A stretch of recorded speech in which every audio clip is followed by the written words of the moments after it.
What's up everybody? So in this video I'll be going over DeLorean, and what that entails is going over the previous month of May's backtesting results, as well as going over some of the feedback that we've gotten from a lot of people in Discord.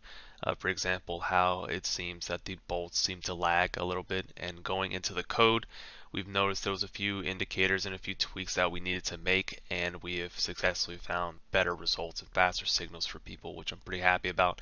And last but not least, kind of to give a roadmap for everybody else of what we're trying to do with this indicator and strategy and what we're trying to usher in. And ultimately, what we're trying to do is get beginners and intermediate people from trading the buy and sell bolts all the way up to Roxy and Hawks' advanced version of DeLorean, which in that case is trading it more of a manual style, incorporating price action, technical analysis, looking at candlestick patterns, as well as spotting divergences.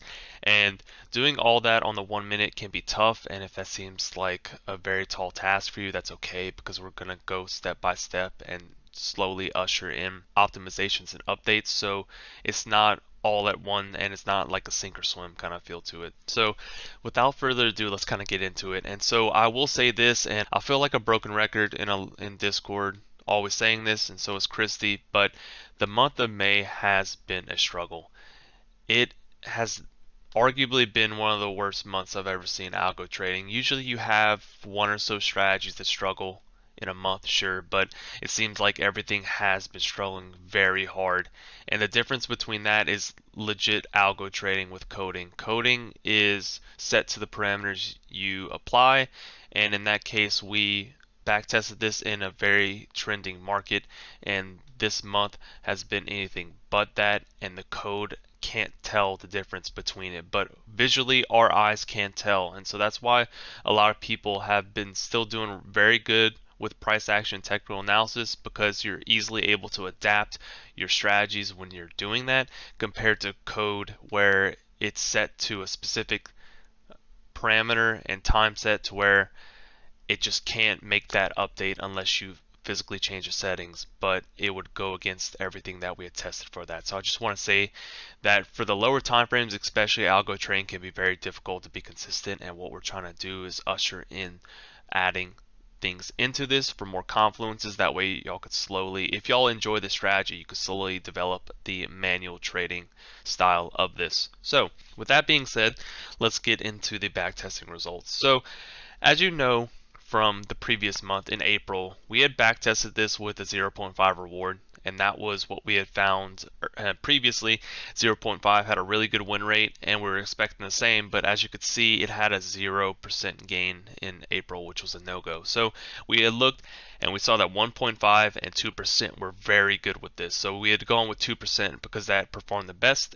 And then in May, as you could see, you got 8% gain on 220 trades, which isn't all that great. And if we go through the month of May, if you look up here with me, if we look from May 2nd, which is the first day, which was the Monday, all the way to the Wednesday, you could see it start off very badly, especially in mixed. And what we found, especially in this month, is that mixed is very difficult trading this indicator style DeLorean compared to New York. New York seems like the go-to for this, but as you can see, the week wasn't great, and then we move into the second week of May, and it slowly starts to pick up. As we see here, you had 8% that that week, and then going into the third week, it was pretty bad as well, and going into the fourth week, kind of started to pick up again. As you could see, like the latter part of May started to pick up for it, because it was pretty negative, I will say, up to this point. It was -6 off of 168 trades, which is just not, it's not good. It's not good for the morale and the mental trading that much to make this amount. And so just to cap off from the entire month of May, it made 8%. Not ideal of what we wanted. It was a 34.55 win rate, and it was just not good enough. To go to the second bullet point that I wanted to go over, is that it seemed like the indicators, the bolts were lagging, and so we had made a correction in that, and I'll show it in this chart now. As you can see, this is the new updated version, version 3.0. Just to kind of go over what we did was we checked the TSI and we checked the range filters. And so what we ended up doing, which you'll see soon, is that we changed the names from range filter 1 and 2 to slow range filter and fast range filter. So now in the newer version of DeLorean, the updated version, what you'll see is that the fast range filter is the only thing that matters. The slow range filter is not a confluence anymore, so we don't care about the slow range filter. It's just as a visual representation, as Roxy kind of stated before. It's just kind of used to chop, just to show the chop in the market. But the fast range filter is now the only confluence for the range filters. We took off the slow range filter, as well as the TSI.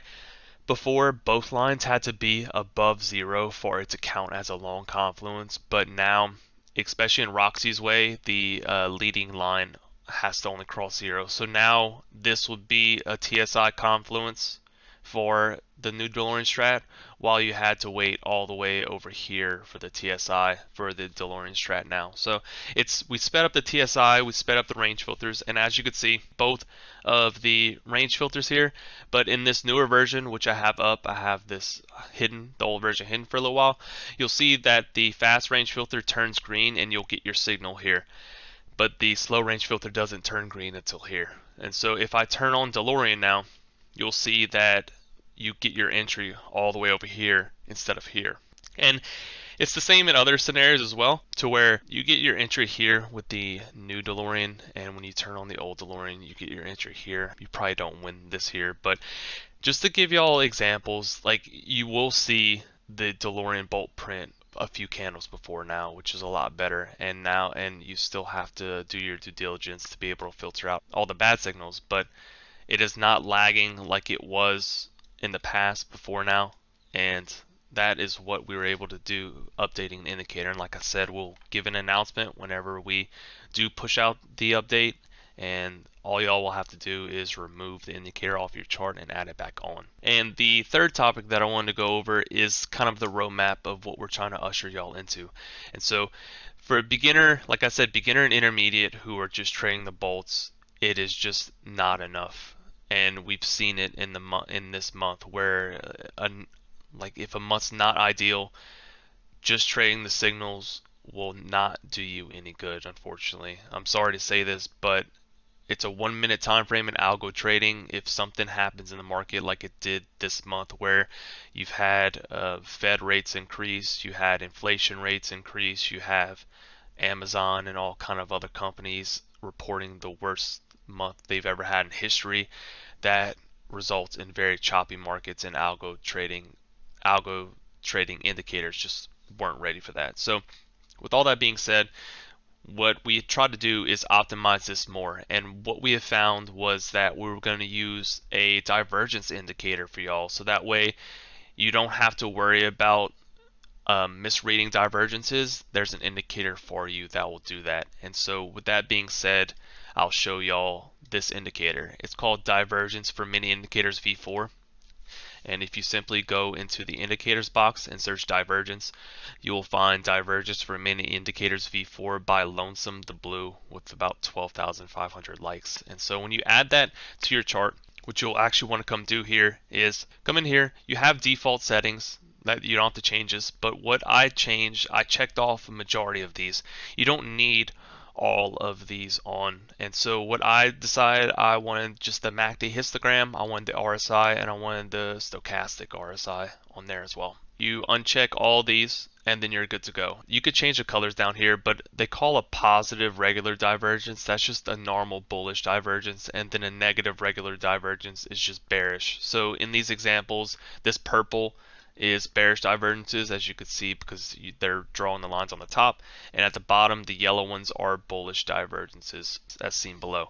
And so what we decided to do to help people see divergences and kind of see how they do is we went ahead and we filtered the original trades that we had back tested, and we did it in both of these tabs. And so the difference in both of these tabs is pretty minute, but let me kind of go over an example of how to go about reading what we have done. So to add in divergences to this, you don't have to read this at all, and I'm gonna get rid of this because you don't need the TSI. What you'll do is whenever it is the time to trade this, when it's 8:30 UTC -5, all the way to 1500, 830 to 1500 UTC minus 5. When you're looking to trade this and you see a bolt print, what you'll need to do is you'll need to look left and see what the last divergence was. So in this case, we get a signal, we get a bolt to go long, and we look left, and the last divergence we saw was a bullish divergence, so this trade is good to go and we could take this trade.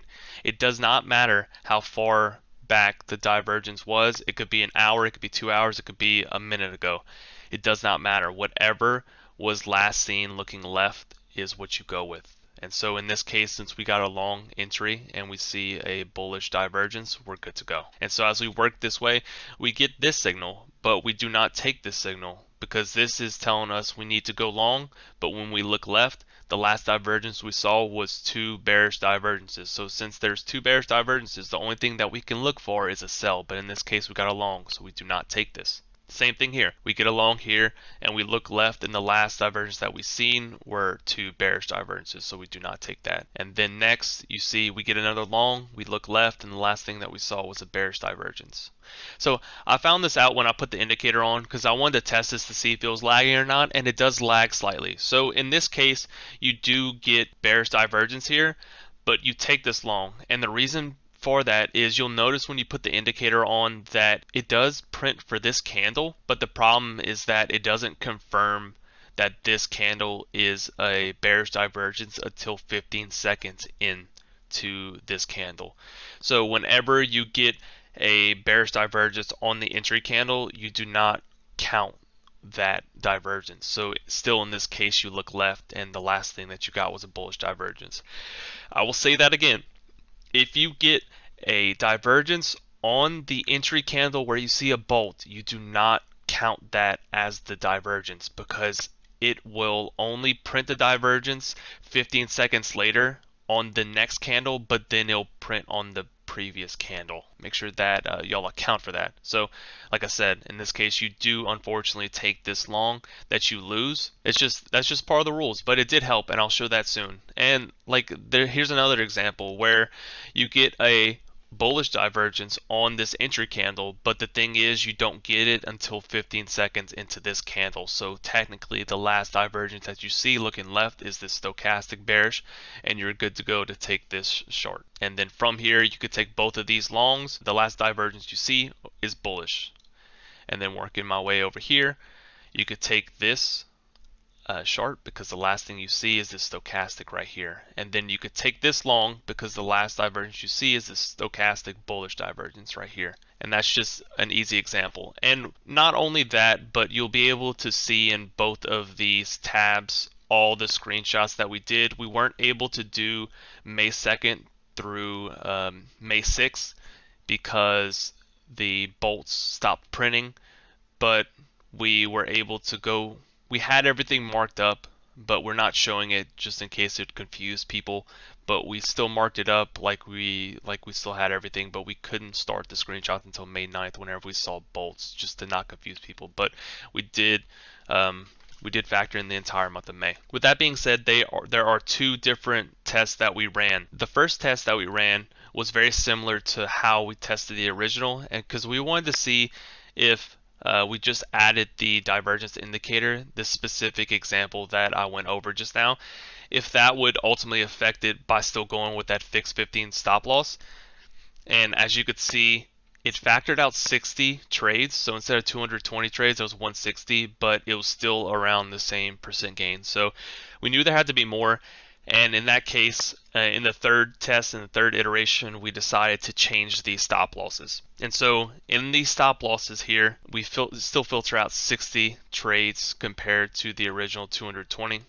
But the win rate goes up slightly a little bit more, and your percent gain is up to 19, as you can see on the right side. New York session made 19%, and mixed you literally broke even. So the difference in this that we changed in this third test is we're still using the divergence indicator looking left to filter out everything. But in this case, for our stop loss, we're not doing a fixed 15 stop loss. What we're doing is we're doing a swing level 1.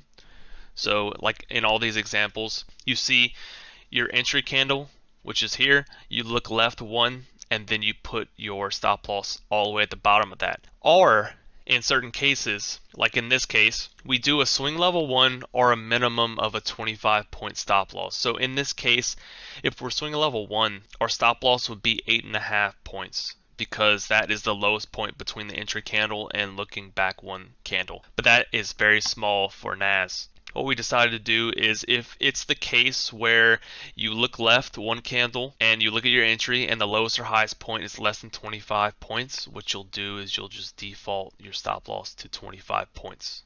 So you have a minimum option of a 25-point stop loss, but ultimately a lot of the times you will get higher stop loss. Like this was a 106, this was a 47, these were 25s, 25s, 25s, this was 32. But that was ultimately what we did. We kept the same divergence, you look left, to help filter out the trades, but instead we changed the stop loss to where you look one candle left of your entry, and whatever the highest and lowest point that is, then you put it there. But if it's less than 25 points, you default your stop loss to 25 points. And with all that being said, that is what we were able to find for DeLorean. If this is still very complicated for you, that's okay. We have a lot of strategies that we offer here at TTF. But that is our roadmap of slowly ushering everybody into Roxy and Hawks' version of adding in a divergence indicator to help filter trades out. And you see, like, divergences, like in this example, do help because you go from 8% to 19%.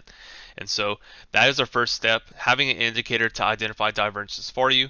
In that case, you're having to do one less thing, and now you can slowly focus on trying to learn price action and develop that, and then slowly be able to identify divergences for yourself. And then by all means, you'll be able to slowly transition into manually trading this and hopefully doing very well for yourself. So I wish y'all the best of luck, and I hope y'all got a lot out of this. If y'all ever have any questions, feel free to pop them in Discord, and I'll catch y'all later.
Hi everybody, it's Roxy from the trading floor. I want to introduce you to intermediate style DeLorean trading.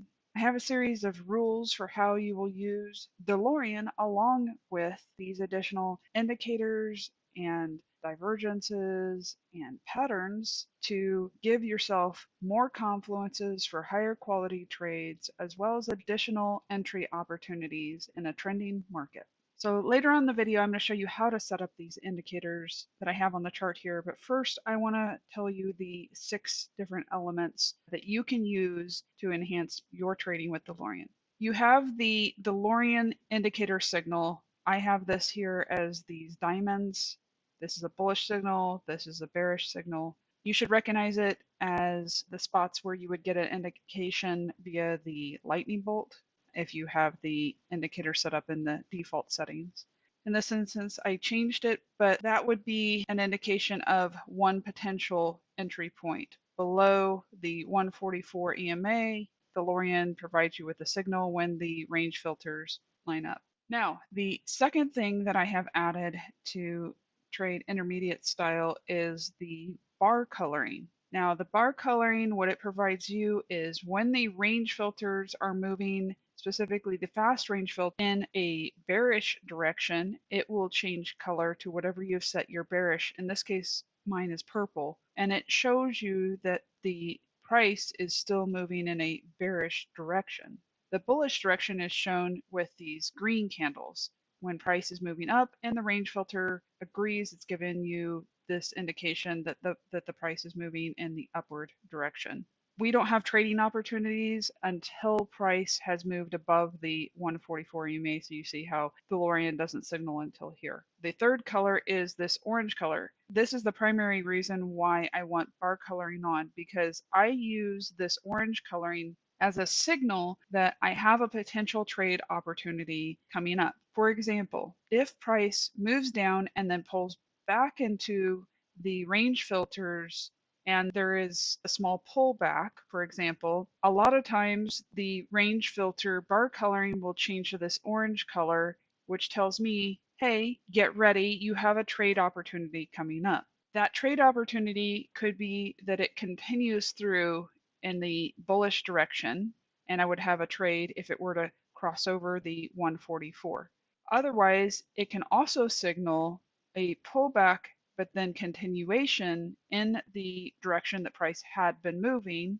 In this case, that would be a bearish move, and you see this candle turn purple here again, and that would be a potential trade opportunity. The third element is the 21 and the 50 EMA. The 21 being this blue color, the 50 EMA being this orange color. What these do for you is that as price is moving in a trending manner, as in it's making the, in this case, if the price is moving down, it's making lower lows, lower highs, lower lows, lower highs, lower lows, that type of thing. Okay, so when it's doing that, you can get opportunities where price, for example, like here, let's zoom in here, price pulls back and you can see the pullback represented by the fact it comes back to the 21 EMA, or here, back to the 50 EMA. When it does that, that could be a really great visual reference for you to see that you have a potential pullback continuation trade opportunity. That combined with the element I previously mentioned, the candle bar color changing, you know that you have a potential confluence for a good trade opportunity. 21 and also pullbacks to the 50 EMA. That is the third element. Now the fourth element is hidden divergences, or what I also reference as continuation divergences. Those are going to be a wonderful confluence when trend trading. I made a video earlier that discusses different types of divergences and how I use those. If you haven't seen it, go watch that. It's on the Trading Floor site. In there, I discuss how to spot them, but I'm going to give you an example. On this trade right here, when price has moved down and then we get our pullback back into the 21, we can look back to the previous lower high here and connect these 2 points.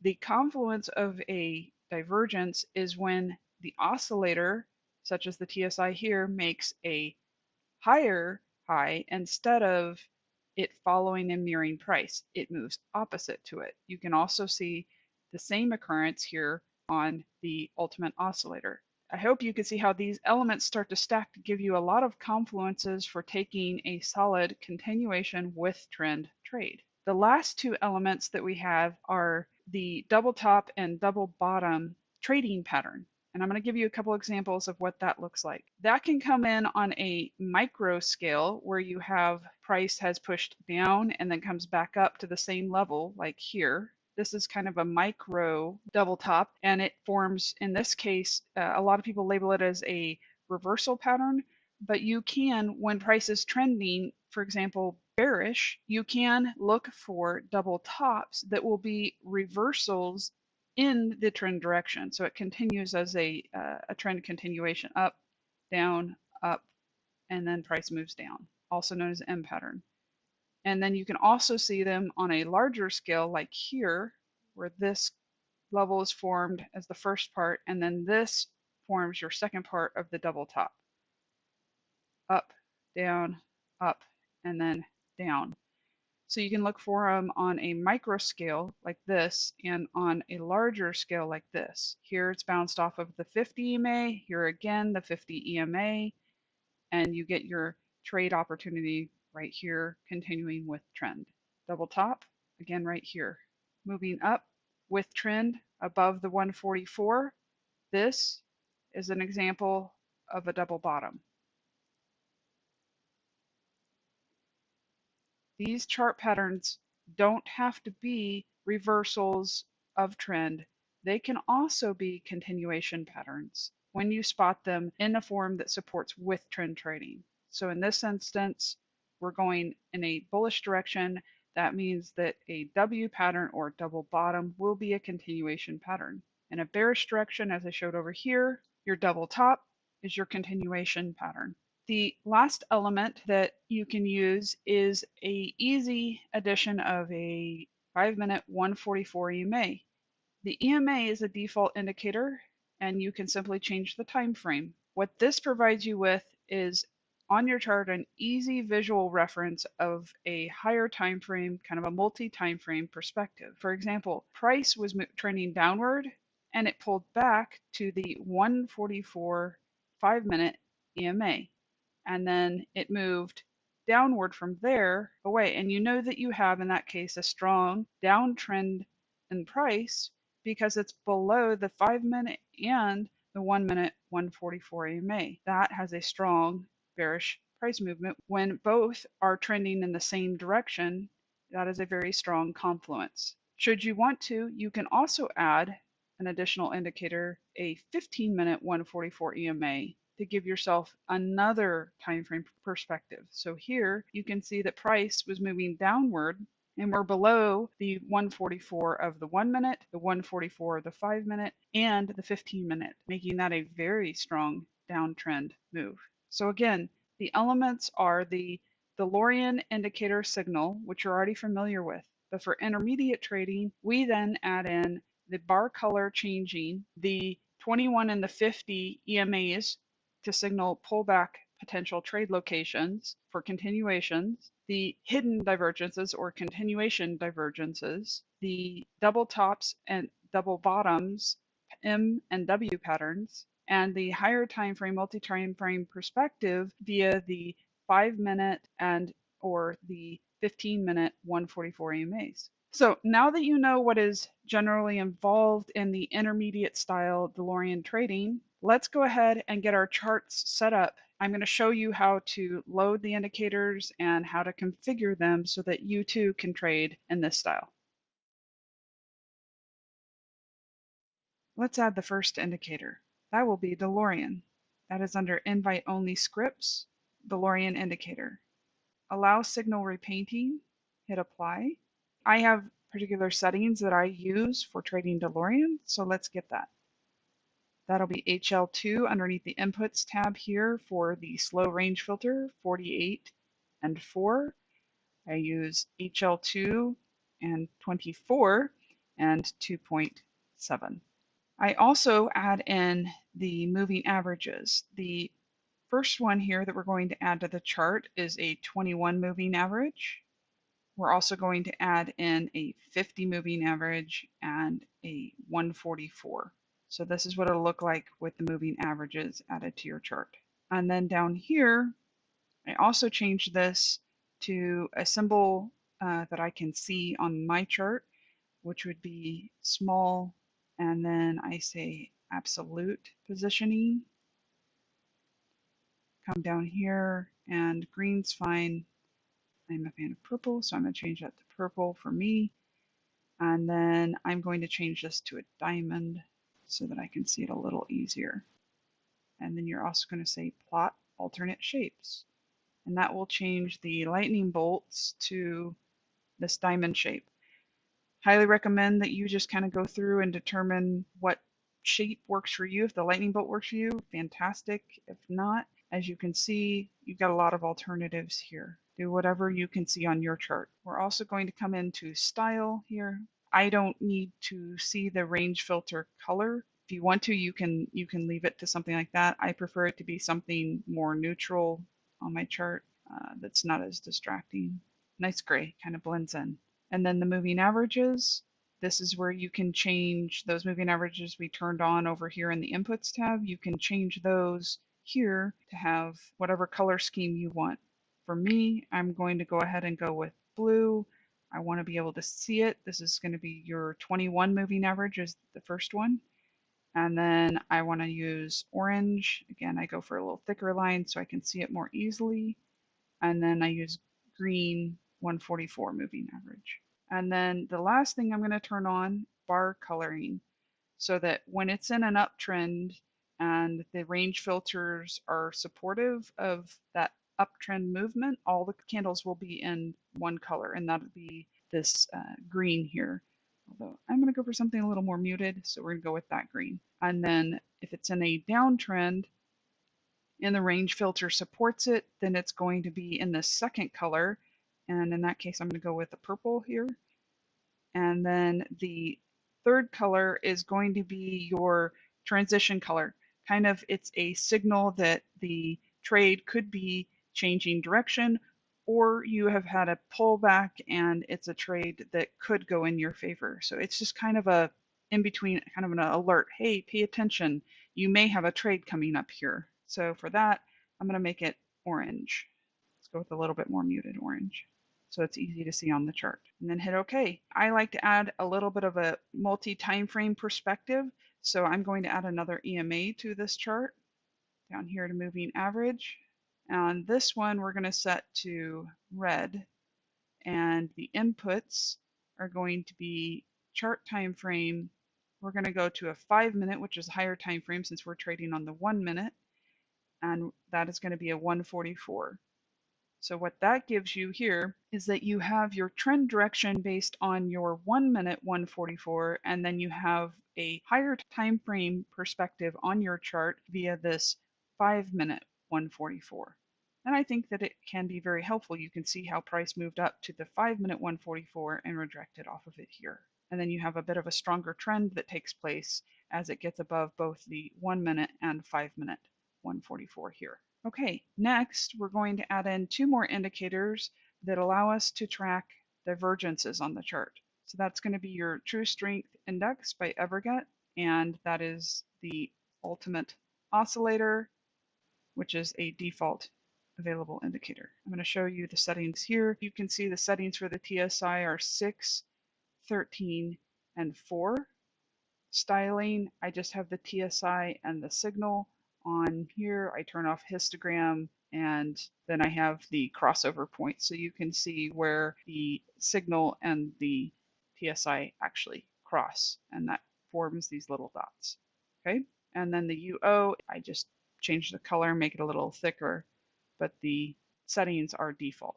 We have the TSI and the UO. This will help us to spot divergences, and we have the DeLorean, which gives us our EMAs and the DeLorean indicator, as well as the bar coloring. These are the components that make up intermediate trading of DeLorean. I do highly recommend that you learn how to spot divergences yourself. However, there is an indicator that in the meantime can help you to spot divergences. That is Divergences for Many Indicators version 4. I'm going to show you how to set this up. I prefer to use divergences that support with trend trading, so that's going to be hidden divergences here. You can see that you can leave it to regular or regular and hidden if you want to see both. I'm going to select hidden, and most of this is going to stay the same, except that I do prefer to narrow this down in the number that it looks for. We're going to leave MACD, histogram, RSI, and stochastic on. Turn off all the rest of these. RSI is going to be the closest one to spotting things that the UO is able to see. Those fairly closely mirror each other. They're not exactly the same. Now you can see that it is spotting divergences. For example, from here up to this point, you can see that the UO showed a divergence, and this was able to help spot that. Your trade is when this signals a color change here, and that provides you with a nice confluence of the continuation divergence in line with the DeLorean. Provided a nice win. Okay guys, so I hope that makes sense. This is how I recommend setting up your chart or trading intermediate DeLorean. Thank you for joining me.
welcome to the brute force revamp video. This will be showing you guys how to use the newer version of the brute force strategy. So we have revamped this just like we have for some of the other strategies. So we're going to go over for you guys just how. Hello and welcome to the Happy Trail Strategy Series. This is the introduction video where you will learn how to apply the Happy Trail indicator. You'll also learn a little bit about the cases that you can select. Essentially, Happy Trail functions as a 4-in-1 indicator. There are 4 different versions of this indicator that you can use to trade. And you will also learn how to send an alert. So first, let's get into applying the indicator to your chart. What you want to do is be logged into your TradingView account and select the Indicators tab. Then you will come here under your invite only scripts and click on that. You will see the trading floor indicators that you get access to. You want to select the Happy Trail one. With all of our indicators, you will get this prompt that will appear on the screen when trying to load them. What this means is it's asking you whether you want to allow signal repainting or not. If you are a newer trader, I highly suggest that you do not allow this and just click apply. If you are a little more experienced and you do understand the risk associated with allowing signal repainting, then you can go ahead and enable this if you would like to. If you'd like to know more information about what this means, you can always hover over the little eyes on the indicators that we provide, and it will offer you a little more information about what this means. In this case, if it's selected, the signal symbol will be allowed to print on the chart before candle close. What that essentially means is that these little smiley faces will be printing, and they'll be appearing and disappearing for you if you allow this. So if you click this on, what you will see is that a smiley face while this candle is forming before it closes, you will see a smiley face and it will appear and it will disappear and appear and disappear. And what you don't want to do is enter into the trade before the candle closes. If you enter in too soon, you risk this smiley face disappearing because the confluences needed to keep the smiley face there were not confirmed at the time the candle closed, which means you may be getting into an invalid trade. So please be aware that this is very risky to allow this on. And even if you do, you want to always wait for the candle to close to make sure that the smiley face is valid and it does remain on the chart. The only time that people tend to really like using this is because they like to set alerts and they want to be able to get to the chart a little bit sooner to be able to see whether the signal will stick and get themselves set up to enter into a trade potentially. But please, again, use with caution. For this scenario, I'm going to turn it off because I think that's the best way to go until you are more comfortable. Then you would click apply. Once you have Happy Trail loaded to your chart, you will see it up here in the upper left-hand corner of your trading view. What you want to do is hover over the Happy Trail indicator and click on the settings wheel. This will bring you to your input section. Again, you have the option to work with this signal repainting, so don't freak out if you selected the wrong option when you are trying to load it. You don't need to unload it and reload it and all that stuff. You can always just come into your settings wheel over here and you can toggle this on and off at any time. And again, the information eye is here if you forget what that means. The other option you will see is the option to have higher time frame trading. This is an option that might be selected depending on which case scenario you choose. For some of the cases, you can use a higher time frame and it will pull data from that higher time frame and offer you some information on the current time frame chart that you are working with. In some of the cases, you do not need this and it will just use the current time frames chart that you are working with. As a very quick review, I'm going to explain to you just kind of the idea of what these cases do. But again, you will go to the respective cases below in the videos to see how you would trade each one individually. But I'll give you an idea of what each case does now, so that way you have an idea of what case you would even like to use. So case 1, which is highlighted here, will offer you the ability to use default Happy Trail. And essentially what this would do is mimic the Happy Trail that many of you, if you have been with the trading floor for a while, have known as the original Happy Trail. This will pull data from the time frame that you are working on with your chart. So here we are on the 15-minute time frame for Euro USD. And what that means is that when it's loaded, these smiley faces are being printed based off of the 15 minutes time frame data. And that is what it's using, only the 15 minutes time frame. It will also offer you the option to have this similar smiley faces in the same direction. So if you have an upright smiley face here and an upright smiley face here, and you can have an upside down smiley face and then another upside down smiley face. So you could have two of the same direction smiley faces printing in a row. This allows you the option to have continuation style trading. So for instance, you have a bearish smiley face print here and the market drops a bit. It comes back, does a little bit of a pullback, and then you get another bearish smiley face, showing that there is trend continuation after this pullback. So this is an option for some people that they may like to be able to use if you like to trade with trend continuation. For case 2, if you allow case 2, what you will see is that you have the option for a higher time frame happy trail. This is where you would select your higher chart option. What this means is you can select any of these time frames, and for this example, we'll select 1 hour. Essentially, this will pull information from the higher time frame chart of the 1 hour, as well as using your current time frames chart, your 15-minute. If you choose to select case 3, it is essentially the same thing as combining case 1 and case 2 together. You will still be allowed to use a higher time frame, so you will see we have our triangles from our higher time frame, and you will also have your smiley faces for your entry time frame. But with case 3, what it does allow you to do is to have multiple smiley faces in the same direction. So like we did with case 1, if you like to have a directional trading bias where you like to kind of get in on pullbacks and such, and then continuation with that trend, you would have this. So you could still have two of the same style smiley faces or more of them in the same direction versus alternating only a bearish and only a bullish. So you would have potential to get in on trend continuations here. So again, an overall higher time frame says that there is a bearish market. The lower time frame or entry time frame of 15 minutes says it's a bearish market. You get a little bit of a drop, you get a little bit of a pullback, and then again, you have another bearish smiley face confirming with the overall time frame that it is still a bearish market and you get trend continuation. So if you like to trade with an overall trend with a higher time frame, and you like to enter in on a little bit of a lower time frame, but you like pullbacks as well, and you want the option to be able to get in on the pullback and see the trend continuation, use case 3.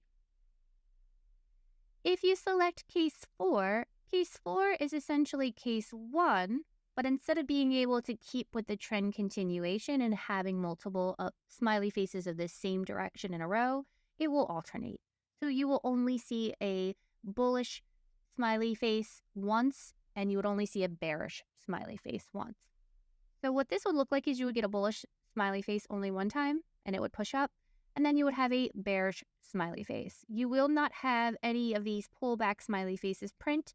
You will not get another smiley face until the trend has been confirmed to have changed. So you can see all the way over here. So for somebody who likes to have more of a filtration to their smiley faces, a little bit more of a full-on trend direction change, then this would be the option that you would like to trade with. So now that you know how to find your indicator and how to load it on your charts, you understand what the repainting signal is and also the different types of cases that are offered, what I want to show you is how to set an alert. It doesn't matter which case you choose, the alert is the same. In order to set an alert, what you're going to do is hover over your indicator. You're going to come over to your 3 dots, click on the More, and then you want to click on Add an Alert for Happy Trail. Here you will see your settings, and in here you can have a drop down and you can change whatever you would like to change. You can customize this to how you would like it to be alerted. You can also set the expiration dates. That's going to vary depending on your subscription plan. Some can go longer, some are shorter, but you can change the expiration date here. You can name your alert. You can put Happy Trail. Then you can also come on how you want to be notified. There's different ways you can be notified with this. So you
Hello and welcome to the Case 1 video for Happy Trail. In this video, you're going to learn how to use Case 1 and how to apply the strategy to your chart. If you haven't already, please do go watch the introduction video where I explain to you how to find the indicator, how to set alerts, and also quickly explain to you what each of the individual cases kind of mean to you. If you are here, this means that you probably identified Case 1 as a case that you would be interested in using. My other tip and trick for you in order to be able to use Case 1 very well would be to use the price action course that we offer here at the trading floor. If you have not gotten through the price action course yet, please do pause this video and go complete the price action course. It is very important that you understand the basics of how to trade when you are applying the strategies. They will help your win rates and it will help you have better success with them. It will particularly help you when it comes to Case 1 of Happy Trail, as Case 1 of Happy Trail is the most unfiltered version of all of the cases, meaning you will see the most smiley faces print. And that can be very overwhelming to newer traders. And you need to learn how to filter out bad signals because not every signal will always give you the best result. So you want to make sure that you have some sort of price action knowledge in order to be able to put together a system for yourself to rule out when you will and will not enter with certain smiley faces. I will give you guys an example of how something simple that you could do here, but I please do encourage you to go finish that price action course. Another option you could do is you could either take the Smart Money Concept course or the ICT course as well.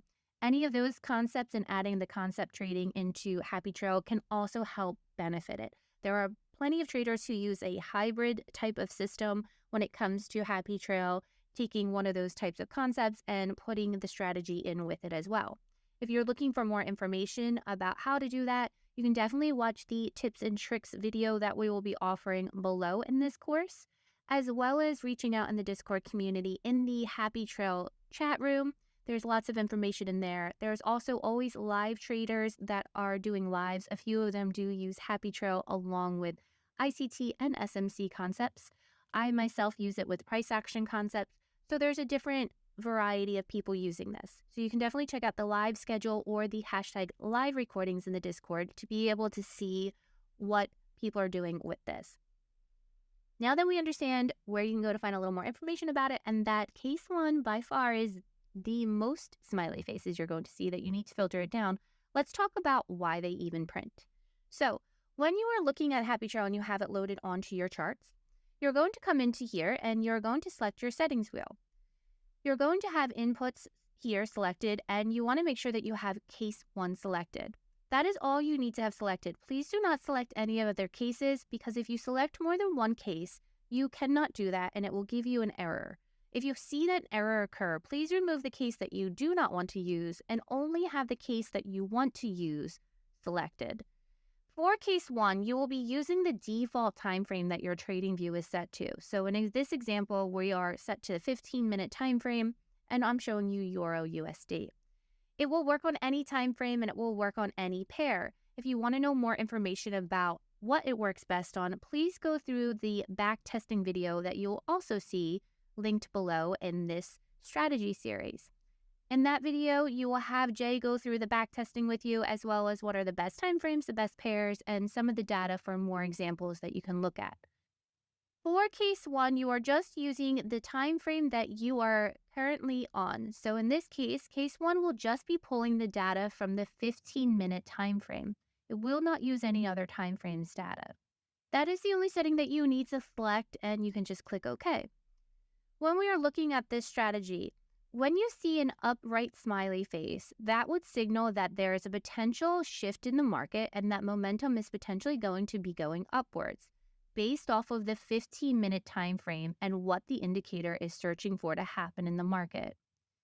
So upright smiley face means buy and an upside down smiley face means sells. When you're looking at trading this, like I said, there can be a lot of extra smiley faces and you may need some sort of system to help weed out how to avoid false signals with Case 1. So my suggestion is looking at something that would look more like a break and retest style. So for example, here you have a bullish smiley face. It's an upright smiley face, meaning there's potentially a buy coming. But you don't always want to take every smiley face. So perhaps you set a system for yourself where you say, you mark an area of interest, and you say maybe looking to the left of the market. And you can see here, if I mark this little area off, that you kind of have an area of consolidation where the market's been kind of pinging between. And this smiley face is upright. And while this is a nice, good, strong bullish candle, it doesn't actually break above your high of your consolidation. So you may say, well, this looks great, but not time to enter yet. You would want to see it break out, see the market push up, break out of that area, and maybe come back and retest it like it does here, and then push back up again, indicating that there's a potential break and a retest happening. If you see something like this could potentially be a rule for you, and you would say, now I'm ready to enter. So you could take your long tool on this smiley face. So this is your indication you're interested, but you're waiting for that little bit of a pullback and a confirmation to say that we have officially broken and that the buyers are actually in control of the market. So you would look to enter in at close of candle. In this case, I would put my stop loss. There's two options depending on how aggressive you want to be.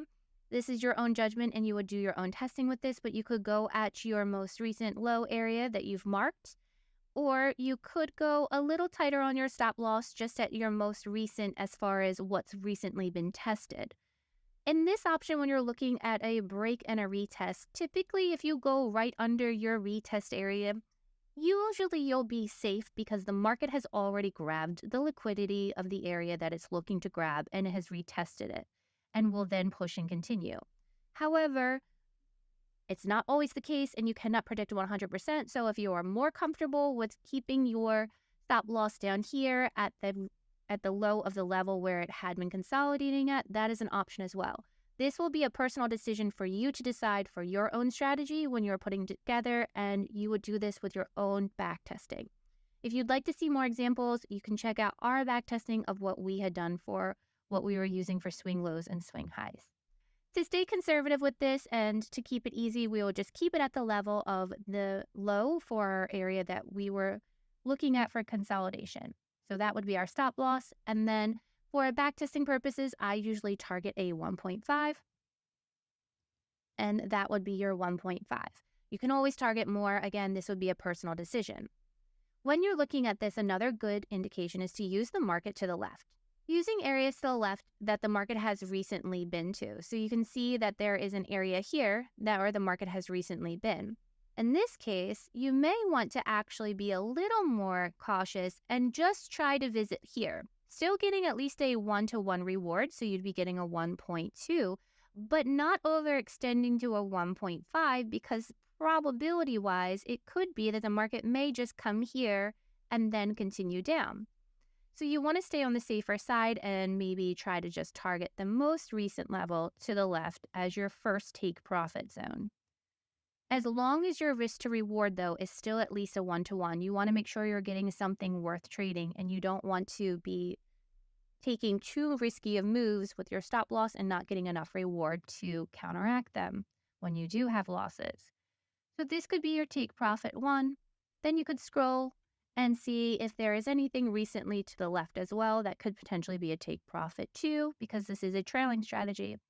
So we can look to the left and see, is there an area of interest that looks like it could potentially be hit again, and that would be in here. You can see there is a lot of price movement and consolidation of the market within this area. So this would draw a lot of attention for where potentially there could be a lot of liquidity. And you could just mark up an area of interest. You can see that in the shaded box there. And then for me personally, I like to always be a little more cautious and kind of go on the lower end. And you could then look for a take profit 2. So now you're at a 2.45 reward for this trade. And again, once you kind of get in that area, continue scrolling out and just looking to the left. And this is just where you would continue to mark up areas of interest as you're getting at higher points where you would see that the market potentially may go to grab left behind liquidity. And there's some areas in here that look pretty interesting to me where potentially the market be going to. And then again, moving your take profit, and you could trail it up to your take profit 3, allowing you at this point a 3.76 reward, and so on and so on. You can keep going on with the move. As you can see, this move goes quite large all the way up here at the time of the market. So huge moves. And this is why this is called Happy Trail, because there is a potential to enter in and trail this strategy along. You do not need to trail this far along. This is absolutely an optional thing. You don't need to do it. You could just take your 1.5 rewards. And as you'll see in our back testing, we frequently use 1.5 as our baseline, but we did run other rewards to see what they would look like if you went for higher rewards. So that is how you would enter in a buy. And then I'll show you an example of a sell. Another example would be here, where let's say we had a smiley face we were interested in, doing the similar concept where you would just mark your high of your area and marking a low. And again, you can see an area of consolidation within here. I can draw you guys a shaded box so you can understand what that looks like too. And again, we have a smiley face here, but it doesn't actually break out of your area of consolidation. So you wouldn't necessarily want to take this smiley face. However, you would be interested. So you would be waiting for it to break below the market, come back and retest the shaded box, and then look for the smiley face that confirms the breakout and retest. And that is this smiley face here. So this upside down smiley face would be your confirmation that the market has broken, has retested this area, and is now going to potentially continue. So we would look for a short at the close of candle. Again, keeping your stop loss usually somewhere up in this area where you had looked at your shaded box. You could go, since it has been tested a little more, you could probably go around here, maybe up at these candles, because this wick prior to entering did grab a lot of liquidity that potentially is sitting in here. So there's two options. You can be a little more cautious with the top of your zone, or you could look at, has liquidity been grabbed recently by that retest, and maybe hang right around there. That's an option that you would have to decide for yourself personally with your own testing. But I will be more cautious for the example of marking this up, and again going for a 1.5. I target a 1.5 just to get an idea of what does the market look like, and then looking to the left. Is there an area of interest around there that would make sense that the market would want to revisit?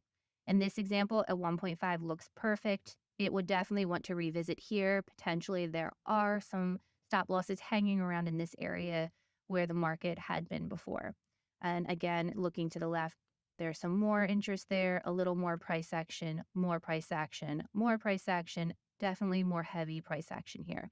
So in this case, a 1.5 looks like a decent place to go. The market does continue down a little bit more, but not much beyond that.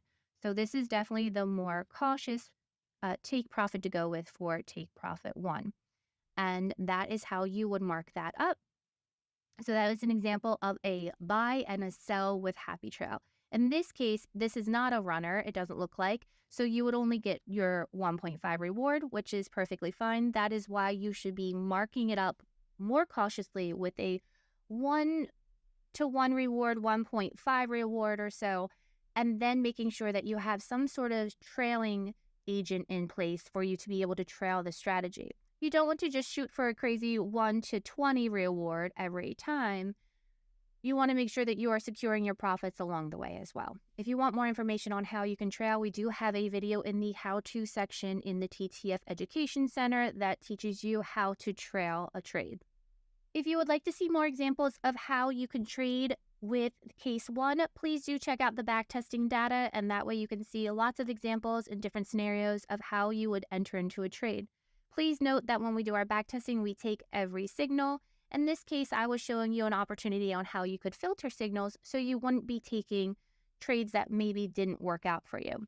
So this is just me showing you how I would apply this as a strategy for case 1.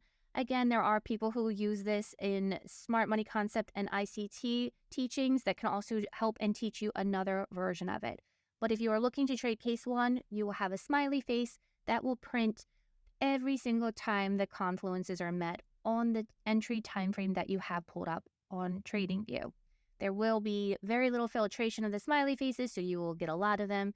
And I do highly suggest that you put in something for yourself to help filter out smiley faces, whether it be something as simple as what I showed here, a breakout and retest, or whether it be one of the other concepts that we teach here at TTF.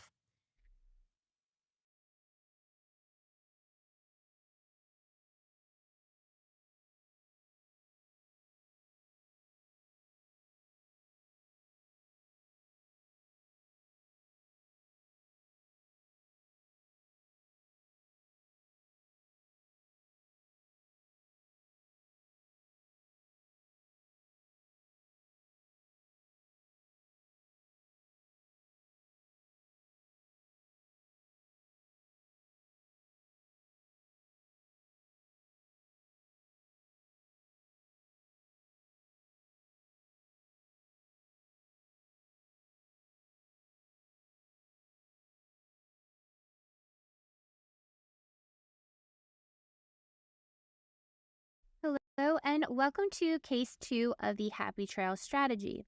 If you are selecting this case video, that means that you most likely are interested in trading Happy Trail using a higher time frame bias and a lower time frame entry. With case 2, when you have this selected for Happy Trail, you will be able to select the higher time frame that you would like to pull the data from, creating a bias. And then you will be able to be on your entry time frame on your TradingView chart. So I'm going to show you guys an example of a buy and a sell so you can understand how this would apply in a chart example. First, let's get into the indicator settings. You're going to come to Happy Trail, which is in the upper left-hand corner of your TradingView, and you're going to select the wheel for your settings. You want to make sure that you have case 2 selected, and make sure that you understand that this does require a higher time frame for Happy Trail. So that is where you will select your higher time frame. So you want to come to that setting, higher time frame, click the drop-down menu, and select whichever time frame it is that you want to use for your higher time frame. For this example, we are set to a 15-minute chart on the Euro USD, and I want to go with a higher time frame, so I'm going to select the 1 hour. You can select any time frame combinations that you would like to use, and you can work with any pair you would like to use. There are some pairs and time frames that we have backtested that shown to be a little more profitable than others. If you're interested in knowing more about them, please check out the backtesting video in this video series so that way you can see which ones work the best. Jay will be doing that video and he will walk you through some of the best pairs that we had seen and time frame combinations. For the sake of this video and to show you guys just an entry and exit example, I'm just going to be using the Euro USD with the 1 hour time frame as my higher confluence and the 15-minute time frame as my entry time frame. There is also the option to click on this box here that says allow an extra candle for confluence alignment. What this means is that when you have this enabled, the chart that you are on, so in this case our 15-minute time frame, will allow one extra candle to print to potentially align with the higher time frame's overall bias. This is an option and this is a personal preference. This is something I would say test on your own and see if it's worth using or not. For us, we didn't find a huge difference, but we wanted to allow those of you who want to have a little extra time for the smiley face to potentially align with the higher time frame to be able to do this. So this would be an option you would pick. My personal opinion on this is that this works better when you are on the lower time frames. Like, for example, if you were on a 3-minute time frame here and using maybe a 5-minute time frame as a higher time frame bias. Allowing one extra candle sometimes in those cases gives you a little more wiggle room to get the candles to align. When you're on a little bit of a higher time frame, like for instance how we are with a 15-minute as an entry and a 1 hour as your higher, typically this doesn't give that many extra smiley faces. But again, please do your own testing to see what feels best for you. For the sake of showing this, I'm just going to keep it off because it doesn't really make a difference for the time frames that I'm showing you right now. So all you need to do is select your case 2 and the higher time frame that you would like to have set for it to pull data from. Click OK, And this is what it will look like. When you're looking at this, what you're going to see is triangles. Those are your higher time frame readings. And then you're going to see the smiley faces. Those are your current time frame. So for us, the triangles are reading the 1 hour time frame, and the smiley faces are reading the 15-minute time frame. So what this means is that when you see a smiley face and a triangle align in the same candle, it means that the higher time frame's overall trend is stating that it is going in that direction, as well as the time frame that you are on. So for this example, if you have an upright smiley face in a green triangle, that means that the 1 hour time frame is your green triangle, and it is saying that the market is bullish. The upright smiley face is saying that the market is also bullish, but on the 15-minute time frame. So this is signaling that two time frames are aligning and saying that the market is trending in a upwards motion potentially. In that case, what you would be looking for is to enter into on a buy. So you would take your long tool, you could enter in. At the close of the candle, you would put the stop loss at your most recent low, and I typically look to target 1.5 just for testing purposes. That's how we usually do it here with our backtesting, but please feel free to use your own risk to reward management with this. I do highly suggest, though, always going for at least a 1-to-1 risk to reward. If you're going to do it that way, the other option is just using the market, and I always advocate for this as well, to look to the left. So typically I'll mark a 1.5 to have an idea, and then I like to look to the left to see, is there an area of the market that price may want to get to? In this case, there is a lot of price action happening over here to the left. So that is a good indication for me that price will likely be driven up to this area to capture a lot of liquidity that has been left behind here. So it's definitely looks like a good area for me to keep my take profit at as a 1.5. So that is how that would look. And then there is the option to trail it as well. So since this is a trailing strategy, again, you could zoom out further, keeping this first line here as your take profit 1, and looking to the left to see, are there other areas in the market that would make sense to target as a option for a take profit 2.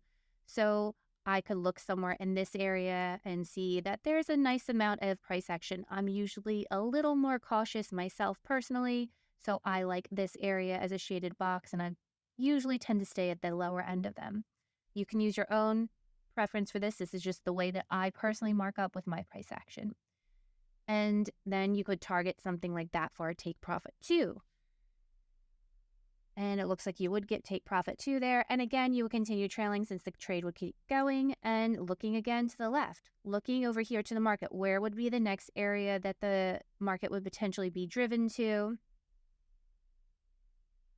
This is a little more of a cautious zone for me personally, but again, I'm a little more cautious. You could go a little bigger on this, but I do like this area here that is marked up, and that would be a take profit 3.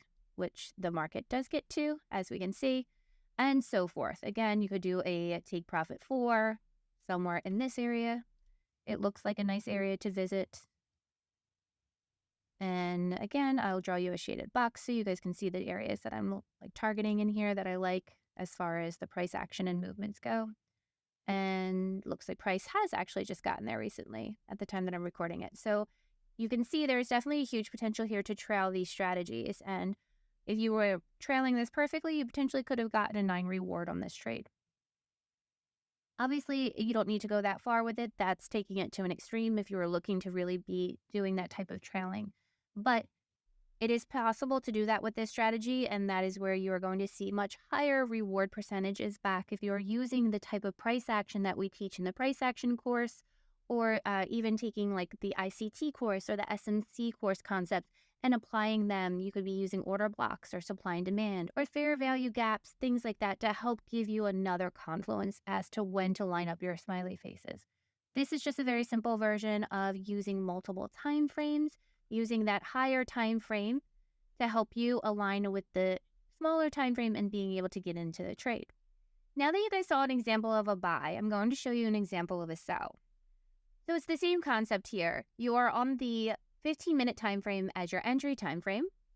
So we haven't changed our time frames, and we are using the 1 hour time frame as our overall higher time frame bias. The upside down red triangle is our higher time frame. That is telling us that the 1 hour time frame has now switched to being bearish, and there is bearish momentum in the market. The upside down smiley face is also showing you that there is bearish momentum on the 15-minute time frame. When these two correlate and print together, that is an indication that both time frames are aligned and agreeing that there is a shift in momentum in the market and potentially the market is about to start selling. So in this example, when you have both aligned, you could take a short. You would enter in at close of candle, use your most recent high. In this area, it would be your most recent high. And I typically like to target, like I said, 1.5 and just kind of get an idea of what does that look like. Using market to the left, I like to look at structure and see, does that area make sense for me? Where is an area that it would likely come to? So you can see in here, there is an area. This area here looks like a nice little area that the market may come to. So our take profit does fall within this shaded box here for a 1.5. So it is a good probability that the market will come to this area and try to collect whatever liquidity may be sitting here. So I would be comfortable with this as my 1.5 reward at my first take profit. You then can still continue to use market for your next one, and looking to the left, where would your market potentially come to again? So looking and seeing, does the next area make sense for price action? And to me, that would be my next area I would look at. This area in here would be the low of that previous one, and we would look to target that potentially for a take profit too.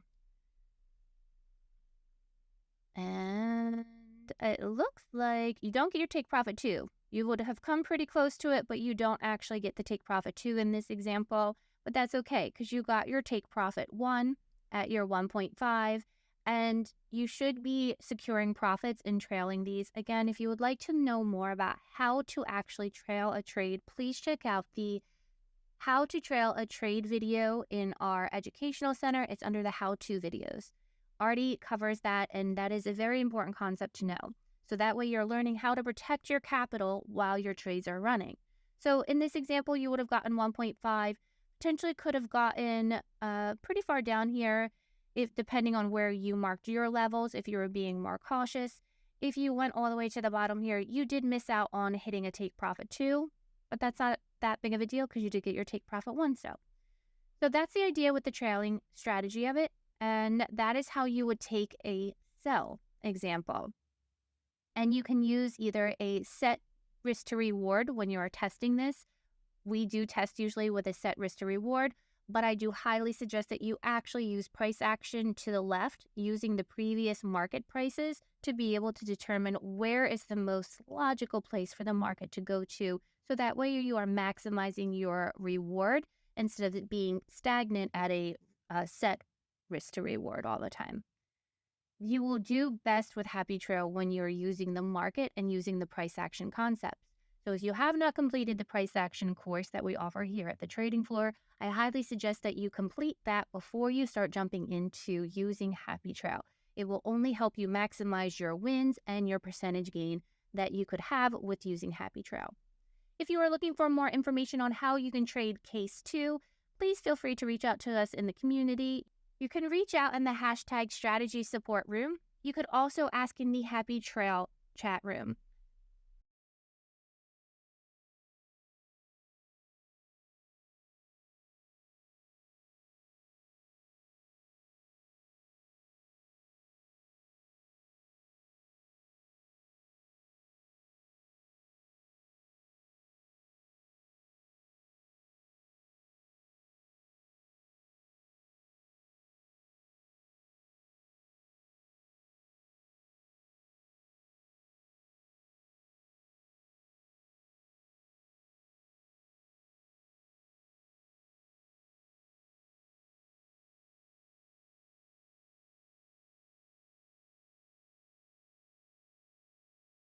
Hello and welcome to Case 3 of the Happy Trail strategy. If you are clicking on this case, you likely are interested in using a higher time frame bias as well as a lower time frame entry. For case 3, if you are going to use this, I highly suggest that you go and watch case 1 as well as case 2, because case 3 is a combination of the two videos. What you will see with case 3 is that you will have the signals for the time frame that your trading view chart is set to. So in this example, we are on the 15-minute time frame. So every smiley face you are seeing is being pulled based off of the 15-minute time frame's data. You will also see a triangle that is pulling the higher time frame that you select's data. So in order to understand what time frames you're going to select, we're going to look at the settings. So please make sure that you watched how to load the indicator onto your chart if you have not. That is in the introduction video. And I do suggest, again, that you watch the case 1 and case 2 videos so you kind of get an understanding of why the smiley faces even print, because this is a combination of both. Once you have watched those, then you can come on here and we can look at the settings for case 3. So in your Happy Trail indicator up here in the upper left-hand corner, you want to select your wheel for your settings. And then you want to make sure that you have case 3 selected. You will see above here, it does tell you that this is a multi-time frame Happy Trail, meaning that you need to also select the time frame that you would like to work with as your higher time frame. For this example, I'm going to keep with a 1 hour higher time frame. You can select any time frame that you would like, though, for your own personal preference. And I'm going to keep on the 15-minute time frame as our lower time frame. So what this means is that our 1 hour is selected as the higher time frame, and that is what our triangles will pull. So it will pull any information from the 1 hour time frame as far as the momentum that we want to be read from that higher time frame, and it will put it onto the current time frame, which is our 15-minute chart, so we can have both on the same chart without having to have multiple charts pulled up. That's the only two settings that you need. Just select your case 3 and then whatever higher time frame that you would like to use. Please keep in mind that you can use any combination of time frames that you would like. I am just showing you the 15-minute and the 1 hour for this purpose of this example of how to mark up a buy and a sell so you guys can see it, but you can use any combination you would like, and you can use any pair that you would like. If you would like to know which pairs perform best using case 3, please do check out the back testing video that is in this series. You can see that below, and Jay will talk to you about which pairs perform best with our back testing that we performed when looking at the case 3. Once you have your time frame selected and case 3 selected, you can click OK, and this is what your chart will look like. So as you can see here, we have a few upright smiley faces, but there is no triangles with them. If you do not see a triangle with your smiley faces, then they are not valid signals when it comes to case 3, meaning you do not have a higher time frame that is correlating with them. So you do not want to take them. You want to take smiley faces that align with their higher time frame. So that way you have a higher time frame bias, and that is aligning with your current time frame that you are entering in on. So that means two time frames have to be aligning, and they are both predicting that the market is going to be moving in a certain direction. So in this case, you have your 1 hour saying that there's potentially a bearish market, that it's reading there is a bearish momentum. And you also have the 15-minute upside down smiley face telling you that there is bearish momentum on that chart. So what you want to do then is take your short tool. You can enter in at close of candle, and you would put your stop loss at your most recent high, which is this level up here. And I typically target 1.5 just as like a reference point to see what's happening in the markets. And as always, I like to look to the left because I like to use price action from the most recent market and seeing like, was there an area that the market makes sense to go to? And it does make sense. There was a nice little area here that the market was recently in, and our take profit here does fall in that area. So I would look to keep this as a valid take profit from me. So I would keep the 1.5. You can obviously adjust this however you guys would like. This comes down to testing. You could be more cautious, potentially go to the top of the level where you'd be targeting more like this area here. You can see there's some price action over that way as well. So maybe you bring your take profit there and you look for like a 1-to-1 risk to reward. The risk to reward is optional, and this is something that you will need to work with yourself to decide what fits best for your trading plan and your strategy that you're going to work with. That is where your own testing will come in. I just personally usually work with like a 1.5 and then look at the market. Again, total personal preference. There are plenty of ways to do this. I do highly suggest, though, that you are always going for at least a 1-to-1 risk to reward. That way, your reward is always at least equal to and able to offset your losses. And you don't want to be too much lower than that. Otherwise, if you have too many losses, it will be very difficult to be in profit. Nonetheless, that is how I would take a sell, and you could trail it along. So if your take profit 1 is hit, then you can look to the left and see, is there another area of interest in the market that would make sense for where it may go. So looking kind of in this area as a lower area of that. And I'll mark this up so you can kind of see a shaded box of the area I'm talking about. See lots of price action in there. And that would be maybe a take profit 2 that you could target. The market does hit there. And then potentially you can mark again another level. And here showing that this is the bottom area of it, the low end of it. And you can make that potentially a take profit 3. And you would just continue trailing along. And I do not believe the market gets there. It does not, but that's okay. You got take profit 1, take profit 2, and you had secured profit along the way. Please ensure that you are securing profit and you are not just letting these trades run. So if you do need to learn how to trail a strategy, please check out the How to Trail video that we have in our educational center. It is under the how-to videos. It is by Artie, and he will teach you how to properly trail a trade. So that way you are securing your capital as you are trading. So that is an example of how you would enter into a sell. Very similar to how you would enter into a sell according to case 2. But this is case 3. And the thing that makes case 3 different is that you can have more than one signal in the same direction. So meaning you can have 2 upright smiley faces in a row or 2 upside down smiley faces in a row. So for those people who like retest of areas, this potentially would be an option for you that you would like better. So what this allows you to do is look at the market from maybe more of a breakout point of view, like I show in case 1. But it allows you to also use the higher time frame.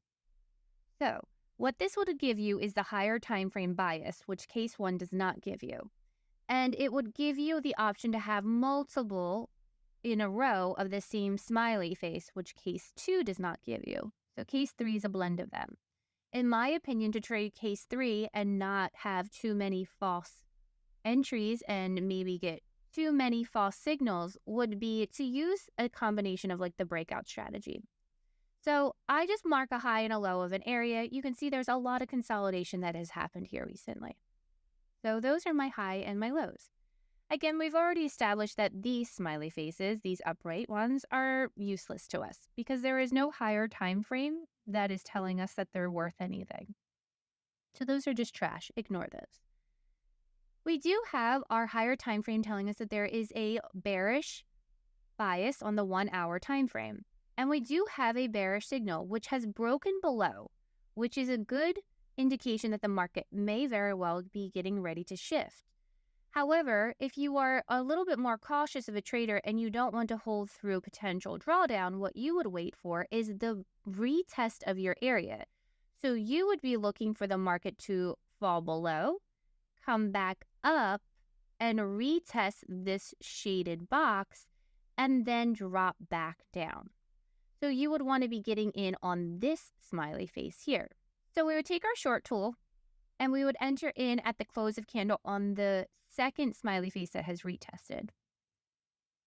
You could put your stop loss all the way at the top of your shaded zone if you'd like. That's a little bit more conservative stop loss, and target 1.5, which I typically look for, like I said, or you could target whatever works best for you in your own personal testing. But typically, like I said, I like to look for 1.5, look to the left and see, does price action make sense in that area? And again, this does make sense. We've already identified these areas as areas of interest. looking in this area and seeing that price action is something that we like. So we definitely could look for a 1.5 in here. Again, our take profit does fall within the shaded box that we're looking at, and that looks fine for me. If you wanted to be a little more cautious, you could go to the top of the shaded box and you'd still be within your 1-to-1 reward. And you could look at something more like this to be a little bit more at the top of that shaded box. So again, a personal preference for what would work best for you. You would need to test and see what you like to do when you're applying the type of price action strategies, but there are options here. The point of case 3, though, is to allow you to be able to have this retest entry that you're getting here. So you would have the option to wait for this pullback to happen and get in at a little bit of a better price. Because of that, you can usually be a little more aggressive with your stop loss placement and just go to your most recent high here and not all the way at the top of your level, because the retest has already grabbed the liquidity needed, and the most likely the move will now continue in the direction that you had thought it was going to continue in based off of our bias, which was our 1-hour bearish and our 15-minute bearish. In this case, again, you could look to use the market to the left and continue to look for trails. So we have our first take profit here. You could, again, look for 1.5.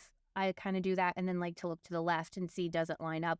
We already know from marking it up that 1.5 falls within my shaded box there. And you would get your take profit 1. And you could continue to look along and see, is there anything else that you would want to get here? The next take profit, in my opinion, would look probably somewhere in this area. You can see that there is a decent amount of price movement in there.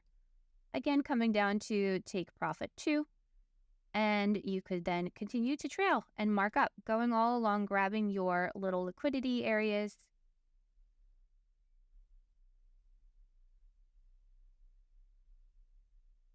And that would be that one. So that would be take profit 3. And then you could come all the way down to the bottom of that move, and that would be take profit 4.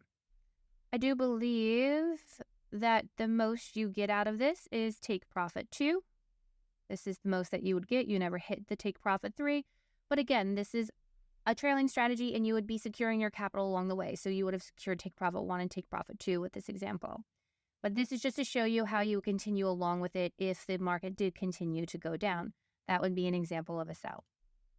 The point of case 3, though, is to allow you to be able to get in on the movements after a retest. So you would have multiple smiley faces of the same direction that can print according to your overall higher time frames bias. It is the same thing for buys. So you could potentially have 2 buys in a row. I'm just going to show you 2 sells in a row here. So this allows you to help see continuation trends as well after you've had a pullback of some sort. So here you can, again, see a buy, a bit of a pullback, and another upright smiley face to confirm that the movement is still going to continue. And you can see that happening a few different times throughout here, where you can have, again, in a selling smiley face, you would have bearish movement, a pullback, and then another bearish smiley face to confirm that we're still selling based off of the higher overall time frames trend. So this allows you, like I said, to keep with the continuation of the trend if you want to see multiple smiley faces during pullbacks. That is an option for case 3. Case 3 will print you the second most smiley faces. Case 1 prints you by far the most. Case 3 will print you the second most. I highly suggest that you do take my advice and use some other filtration system with case 3, whether it be the breakout and retest that I showed quickly with this, or that I show in case 1, or whether it be something else that you take from perhaps the Smart Money Concept course or the ICT course or the price action course. You can also ask in the community for advice on what other traders are doing and using as a hybrid system to help filter out their smiley faces. But if you're going to be getting a lot of smileys, like you will with case 3, I highly suggest, again, that you have some other confluence that you are using to help give you a verification as to why you would enter into a trade with these smiley faces. Using the higher time frame is great, but you also want to probably have something else because you are going to have so many opportunities to be entering into. And what you want to be on the lookout for is when you have trend exhaustion. So you may very well get another smiley face in the same direction, never had a true good full retracement of the move. So for example, if you like fibs, I'm going to show you what this would look like. Now just hypothetically, quickly drawing this on, you'll have your move start here and your move up to here. Now your retracement, you typically would like to see somewhere into the least 38.2 to 50 to 61 area. In this move, you do not have a good retracement of that move. What you have instead is just consolidation, but no retracement. So just consolidation of it. And that could be potentially a case of trend exhaustion, meaning you've had a long, good push up, no real retracement down to grab whatever it needs in order to keep with that momentum, and therefore has just started to consolidate. And then retraces, as you can see here, later on, and then gives you a little bit of a push and a bigger push up.